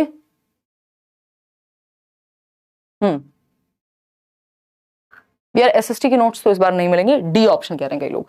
तो which one of the following is not true. अगर सेशन आपको पसंद आया हो तो आप लाइक शेयर कर सकते हैं और नोट्स जरूर शेयर कर देने हैं, किसी का भला हो जाएगा पेपर से पहले, क्योंकि साल भर में सीटेट आता है। तो अगर अब ये तो बिल्कुल नहीं है कि नोट्स ही आपका पेपर दे आएंगे, पेपर तो आप स्वयं ही देंगे अगर थोड़ी सी प्रैक्टिस साथ में कर लेंगे उनके। तो which one of the following is not true about the nature of concepts in mathematics, यानी गणित में जो अवधारणाएं होती हैं वो कैसी होती हैं, जो कॉन्सेप्ट्स हैं वो कैसे होते हैं। एब्स्ट्रैक्ट होते हैं, हाँ होते हैं। हायरार्किकल होते हैं, हाँ होते हैं। लॉजिकल होते हैं, हाँ होते हैं। तर्कसंगत होते हैं। कॉन्क्रीट इन नेचर, कॉन्क्रीट तो हम बनाते हैं, उनको पढ़ाते ऐसे हैं कि कॉन्क्रीट से एब्स्ट्रैक्ट ले जाएं, हम अमूर्त की तरफ ले जाएं। तो डी ऑप्शन। आगे बढ़ेंगे, नेक्स्ट क्वेश्चन है आपके। क्वेश्चंस भी मैंने आपके नोट्स में डलवाए हुए हैं, नए वाले भी डलवाए हुए हैं, ऑनलाइन वाले भी। अभी तो हम ये वो क्वेश्चंस कर रहे हैं जो बहुत रिपीट होते हैं। The mathematics used by illiterate shopkeeper, इसको कम्युनिटी रिसोर्स बोलते हैं। अशिक्षित दुकानदार के द्वारा प्रयोग किए जाने वाले गणित का प्रयोग करेंगे या नहीं। शुरुआत में बात की थी ना, लाइफ से जोड़ना है बच्चे की, तो कैसे जोड़ेंगे। Is not useful in the mathematics classroom, यानी गणित की कक्षा में उपयोगी नहीं होता। जो अशिक्षित दुकानदार है, जिसने कभी शिक्षा नहीं ली स्कूल में आके, लेकिन वो गणित तो प्रयोग कर ही रहा है ना दुकान पे। Is very useful in solving all mathematical problems, भाई सारी प्रॉब्लम्स थोड़ी ना सॉल्व हो जाएंगी, कुछ कॉन्सेप्ट्स क्लियर हो जाएंगे। Has ambiguity and very low level of correctness in it, आपसे ज्यादा बढ़िया कैलकुलेशन हो सकती है, कई तो टीचर्स से अच्छी कैलकुलेशन हो जाएगी। जो लोग प्रॉपर शॉप पे रहते हैं, है ना, जो मेरी हाउस हेल्प आती है वो बता रही थी कि मेरी कैलकुलेशन बड़ी अच्छी है, क्योंकि पता नहीं किसी शॉप वॉप मतलब उनके घर में थी या जैसे भी। तो उसका फर्क पड़ता है कि आप डेली लाइफ में, कोई बच्चा है जो जिसके पिताजी मान लीजिए कारपेंटर हैं, तो वो शेप्स को समझने में उसको आसानी होगी, मेजरमेंट में उसको आसानी होगी। तो बच्चे की प्रीवियस नॉलेज का प्रयोग करते हैं हम। Should be discussed by the teachers in classrooms as an alternate strategy in solving related problems, यानी संबंधित समस्याओं को हल करने में वैकल्पिक रणनीति की तरह। भाई सिखाने का कोई एक ही मेथड थोड़ी है कि जो आपने सिखा दिया वही मेथड है, डिफरेंट डिफरेंट तरीके हैं एक चीज को सीखने के या सॉल्व करने के। तो इसको एक ऑल्टरनेट स्ट्रेटेजी के रूप में यूज कर सकते हैं। कम्युनिटी से हमें जो सीखने को मिल जाए वो अच्छी बात है, डेली लाइफ से बच्चे की जोड़ना है, तो ऐसा नहीं कि यूजफुल नहीं है। फिर नेक्स्ट क्वेश्चन है, the learning outcomes in mathematics are developed. Learning outcome क्या होते हैं? अभी हमने लर्निंग ऑब्जेक्टिव्स की बात की थी, यानी उद्देश्य जिसके लिए हम सिखा रहे हैं कि बच्चों को ये आ जाए। आउटकम क्या है? जो उद्देश्यों की प्राप्ति कितनी हुई है ये जानना आउटकम है, कि रिजल्ट क्या आया। बताइएगा, फटाफट से बताइएगा। ये सारे आप मैराथन भी देख सकते हैं।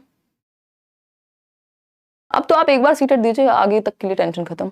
कोई कह रहा है इंडिया जीत गई, मैच वैच था क्या यार। मैंने तो ईवीएस पेडागोजी करा दिया एक ही सेशन में, ईवीएस इन one shot. Otherwise chapter wise भी आप देख सकते हैं, पुरानी प्लेलिस्ट बनी हुई है, सिलेबस कोई चेंज हुआ नहीं है। अभी वन शॉट कराया था ईवीएस वाला, ईवीएस हिंदी, इंग्लिश, ये मैथ्स का हो चुका है। और सीडीपी के तो 3 सेशन हुए हैं, 4.5 सेशन, 8.5 घंटे की मैराथन है, मतलब 2-2 ढाई घंटे के सेशंस हैं, वो आप देख सकते हैं। ठीक है ना। हाँ, पानी पूरी का प्रयोग करके आप ओवल शेप सिखा सकते हैं बच्चे को, ये भी सही है। देखिएगा, फटाफट से जवाब दीजिएगा। बी ऑप्शन कह रहे हैं कई लोग, समझते हैं क्या बात हो रही है, लर्निंग आउटकम की। Such that children may be told small steps for calculation, outcome की बात हो रही है ना, रिजल्ट क्या आया किसी चीज को सीख के।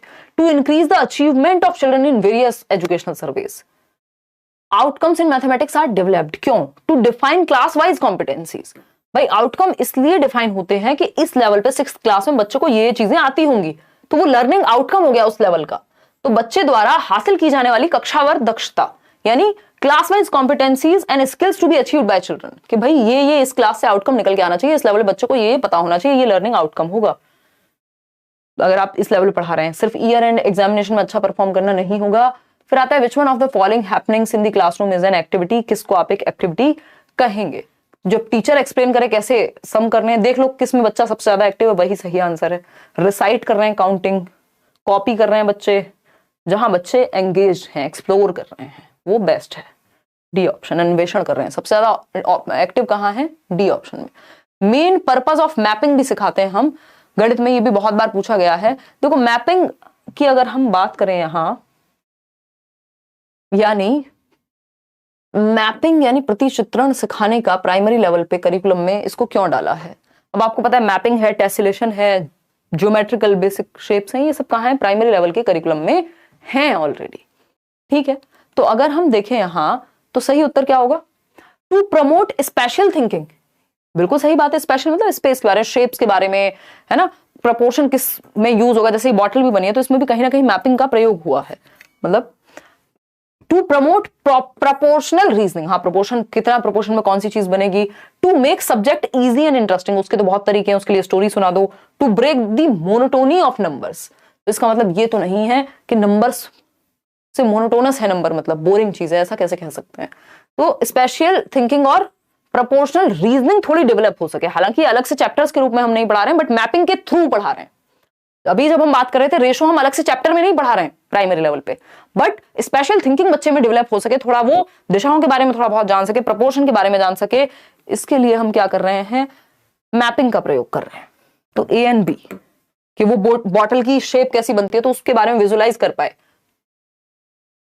देखिएगा, which of the following resources यानी TLM, teaching learning material, can be used by the teacher to show that two rectangles of different dimensions, यानी एक रेक्टेंगल है जिसका डायमेंशन मान लीजिए ये है, दूसरा रेक्टेंगल है जिसका डायमेंशन इससे ज्यादा है या डिफरेंट है। ठीक, ये A हो गया, ये B हो गया। ठीक है, dimensions can have same area without using formula. जो मैथ्स वाले वैसे वाले क्वेश्चंस हैं आपके न्यूमेरिकल्स, वो उदय सर ने आपकी कुछ क्लासेस ली हैं, वो आप देख सकते हैं।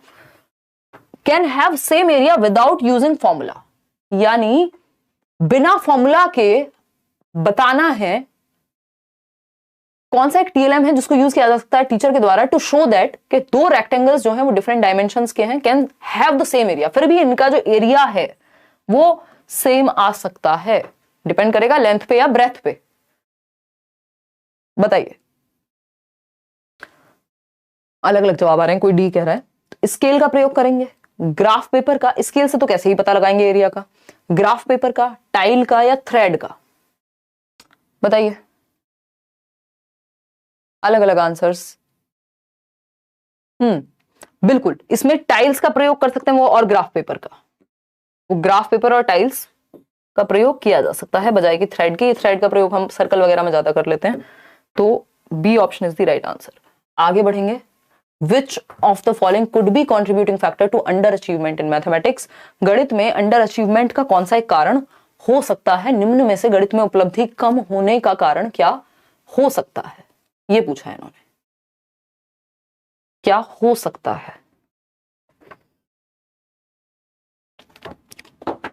फटाफट से बताइएगा। इसके आंसर जो है इस क्वेश्चन का इन्होंने अलग अलग समय पे अलग अलग दिया है, एक बार बोर्ड कुछ आंसर देता है, अगली बार कुछ और देता है इसका आंसर।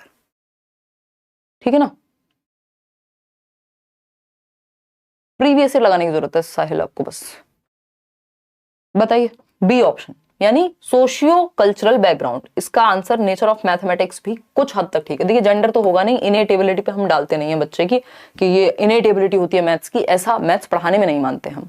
ठीक, सोशियो कल्चरल बैकग्राउंड क्या है, इसका प्रभाव पड़ता है, बच्चों को उस तरह का माहौल मिला है नहीं मिला है, क्या सीन रहा है, इस चीज को कुछ हद तक हम मानते हैं जिम्मेदार। तो जो ज्यादा बेहतर आंसर है वो बी ही है। कुछ हद तक जो प्रकृति है वो भी शामिल होती है गणित की, बट उसको डील किया जा सकता है यदि सही से पढ़ाया जाए तो। लेकिन सोशियो इकोनॉमिक बैकग्राउंड को कैसे चेंज करोगे, तो उसके लिए आप मेहनत करोगे आप as a teacher. Next question है, which of the following is the most important aspect of making lesson plan while teaching mathematics to primary school children.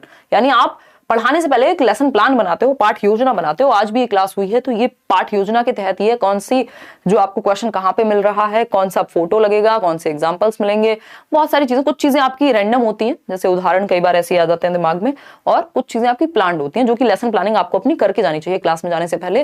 वो जरूरी है, चाहे आपका जीवन बीत गया हो पढ़ाते पढ़ाते। ऐसा नहीं होता कि आप ऐसे ही मुंह धोया और चले गए, मतलब लेसन प्लानिंग है ही नहीं, जीरो लेसन प्लानिंग है, तो वो जरूरी होती है। ठीक, उससे टाइम वेस्ट भी होता है फिर कई बार।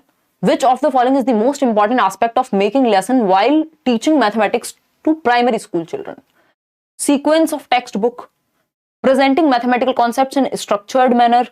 बच्चा एक्टिव किस में है वो देख लीजिए बस। Writing activities and questions.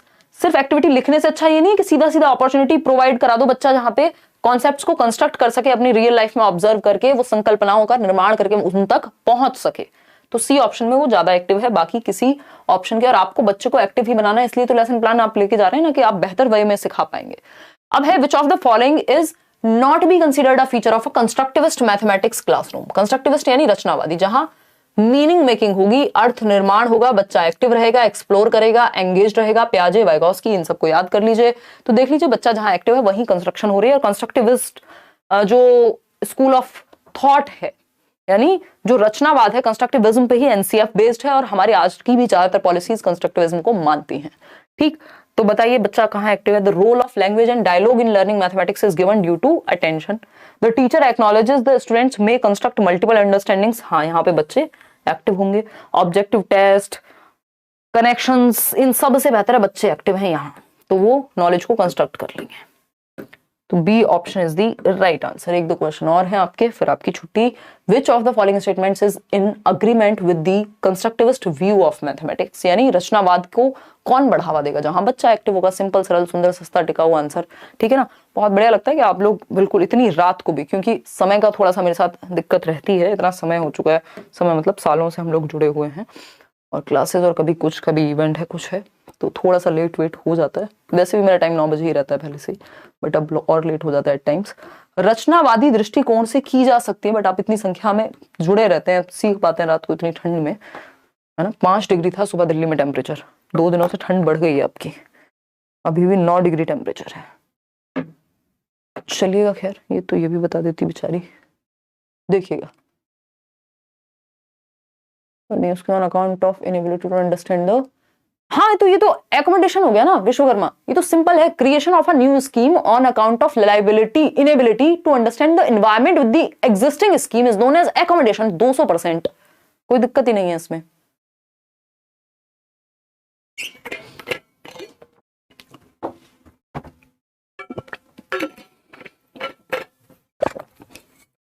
देखो कोई आपको पेपर में गलत ही जवाब देने लग जाए तो बात अलग है, अदरवाइज क्योंकि अगर देखा जाए तो अडेप्टेशन की प्रक्रिया में चेंज तो दोनों में होता है, चाहे वो एसिमुलेशन हो चाहे वो एकोमोडेशन हो, ये बहुत ही नजदीक की चीजें हैं, बट उसमें आपको फंसना नहीं है। ये सिंपल सा, आपको अगर आप बोर्ड का पेपर दे रहे हैं, बोर्ड मतलब कोई सीबीएसई है या फिर आपका D++ भी है, तो उस केस में सिंपल एकोमोडेशन है इसका जवाब, और होना भी चाहिए।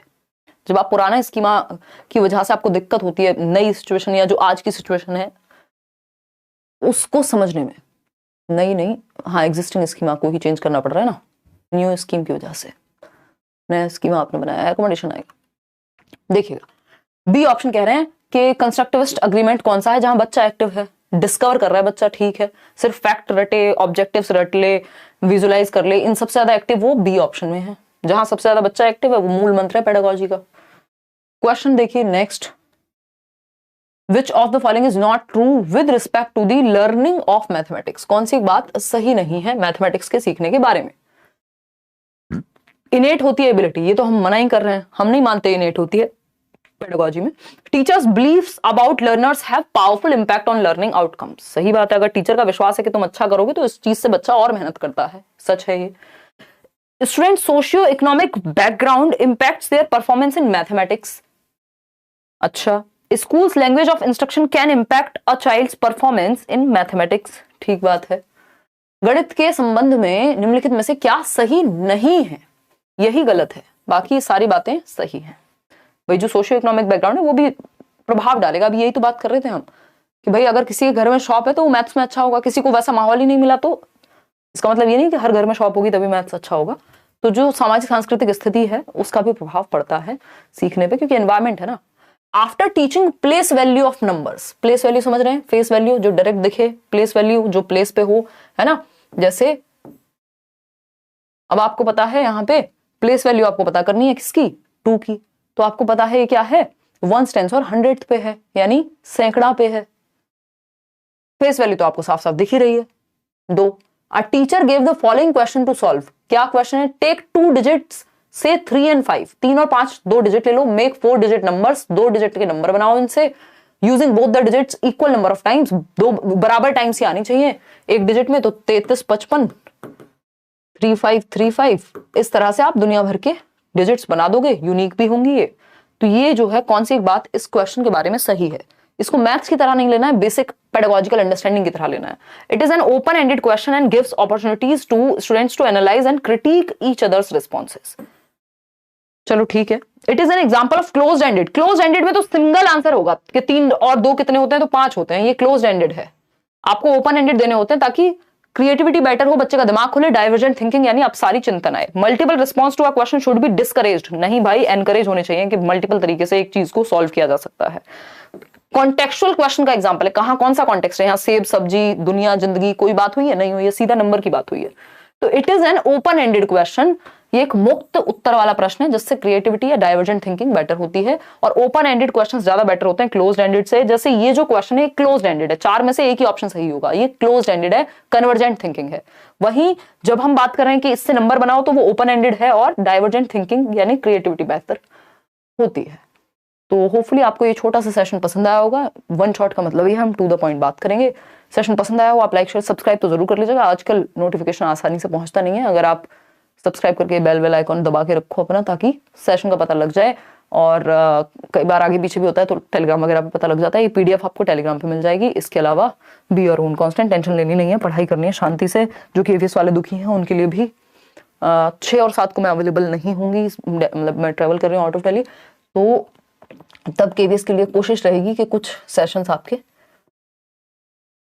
मतलब 2 सेशंस के थ्रू आपको ये रिकॉर्डेड मिल जाएंगे आपको, क्योंकि उस दिन लाइव सेशन आपका नहीं हो पाएगा। इसके अलावा बैचेस में तो दबा के पढ़ाई चल ही रही है। चलिए, टेक केयर, बाय बाय। धन्यवाद आप सभी का कि आप आए, बाहर आई। कल हम क्वेश्चन करने वाले हैं, मतलब अभी 6-7 को जाऊंगी, कल नहीं जा रही हूँ। कल 9 बजे हम मिलेंगे और 9 बजे तक यार मेरी क्लास ही खत्म होती है, 9:15 मिल जाएंगे। वो असर्शन और जो कथन और कारण वाले क्वेश्चन हैं उनको हम करेंगे। उनमें ज्यादा लोगों को समस्या आ रही है और इस बार भी वो क्वेश्चन आ रहे हैं, ठीक है ना। और एक क्वेश्चन ये मैं जनरली बताती भी हूँ इमोशंस पढ़ाते हुए, कि जो इमोशंस हैं उसमें आपके जेबी वॉटसन हैं जो 3 प्रकार के इमोशन बाय बर्थ बताते हैं। Fall, fear, anger, love. भय बच्चे में जन्म से होता है, क्रोध जन्म से होता है, प्रेम भी जन्म से होता है। आप बच्चे को उछालिए, डर की भावना दिखती है, फिर बाद में एंजॉय करने लगता है। एंगर, वो उसके फेस से दिखेगा आपको कि जब उसको जो चाहिए वो नहीं मिल रहा होता। लव, प्रेम भी आप देखते हैं कि वो एकदम, मतलब वो तो जिन्होंने बच्चों को देखा है वही बता पाएंगे। तो फियर, एंगर, लव, ये आपकी 3 चीजें होती ही हैं जो जन्म से बाय बर्थ। चीजें मतलब बाय बर्थ क्या है? जन्म से ये 3 इमोशंस, 3 संवेग होते हैं। एक क्वेश्चन में नॉट पूछा है, पीछे जाओ। गुड नाइट भाई, गुड नाइट। देख लेते हैं एक बार कौन से क्वेश्चन में नॉट पूछा है, कौन से क्वेश्चन में नॉट पूछा है। बालिके बताइए जरा। हाँ, तो ए ऑप्शन था ना इसका। हाँ, ए ही तो है, ए ही तो है, सही तो है। क्या दिक्कत आ रही है? कहाँ समस्या आई है? सब सही तो है। इसमें भी नॉट पूछा है। अच्छा, okay, now I got it. मैंने इसमें गड़बड़ कर दी होगी। नॉट अ कंस्ट्रक्टिविस्ट थॉट, ऐसा होता है। बहुत अच्छा, कितनी अच्छी बालिका हैं आप। Not be a considered a feature of constructivist mathematics classroom. Role of language ठीक है, बच्चा एक्टिव है, एक्नॉलेज स्टूडेंट्स में कंस्ट्रक्ट ठीक है, objective types are used, primary means of assessment ये तो गड़बड़ है, connections between mathematics and other curricular areas चलो ये भी ठीक है। हाँ तो इसमें जो ज्यादा एक्टिव रहा होगा हमने उसको पकड़ लिया होगा, बाकी भी बच्चे को पैसिव नहीं कर रहे हैं, तो इसका जो सही आंसर है वो सी होगा क्योंकि नॉट पूछा है। तो क्योंकि हम तो बेस्ट आंसर चूज कर लेते हैं जब नॉट नहीं पूछा होता, लेकिन इसमें वो फिलॉसफी काम नहीं करेगी, तो सी ऑप्शन के सिर्फ ऑब्जेक्टिव टाइप का प्रयोग करें तो वो क्लोज एंडेड हो जाएगा। Objective type question close ended होते हैं जबकि हमें ओपन एंडेड का प्रयोग करना होता है। आज के लिए इतना ही, शुक्रिया, धन्यवाद। कल मिलेंगे 9:15 पे और हम कुछ क्वेश्चंस को सॉल्व करेंगे। कुछ क्वेश्चंस की प्रैक्टिस मैं कराऊंगी जितने में हूँ, और फिर तो एनालिसिस करेंगे पेपर का जितने में हूँ, मतलब धरती पे नहीं, अभी 6 और 7 को ट्रेवल करना है उससे पहले, है ना। चलिए टेक केयर, बाय बाय। और कोई आपकी डिमांड हो, कुछ आपको लगता है कि अभी हमें ये करना चाहिए, वो आप कॉमेंट्स में बता दीजिएगा, करेंगे, ठीक है। चलिए bye, good night, thank you so much, happy new year. आप सभी खुश रहें, समस्याओं से लड़ने की क्षमता आपके अंदर पैदा हो जीवन में, क्योंकि समस्याएं ना आए ये तो पॉसिबल नहीं है, फिर तो जीवन ही नहीं है, है ना। कि प्रॉब्लम्स ही ना हो लाइफ में तो ये तो संभव नहीं है, चाहे आप कुछ भी बन जाइए। तो वो क्षमता आपके अंदर विकसित हो कि आप जीवन में बेहतर बन पाए, मैच्योर हों, प्रॉब्लम से सीखें और एंजॉय भी कर पाएं जीवन को, है ना। इस साल आप, अगर जो लोग सच में डिजर्व करते हैं, बहुत मेहनत कर रहे हैं, उनको अपना गोल मिले, एक ही नहीं वैकेंसीज कई सारी देखने को मिलेंगी, तो मेहनत उस चीज़ पे रहे हमारी। अपनी तरफ से हम लोग भी बेस्ट करने की कोशिश करते हैं एज टीचर्स, और आप भी। चलिए टेक केयर, बाय बाय।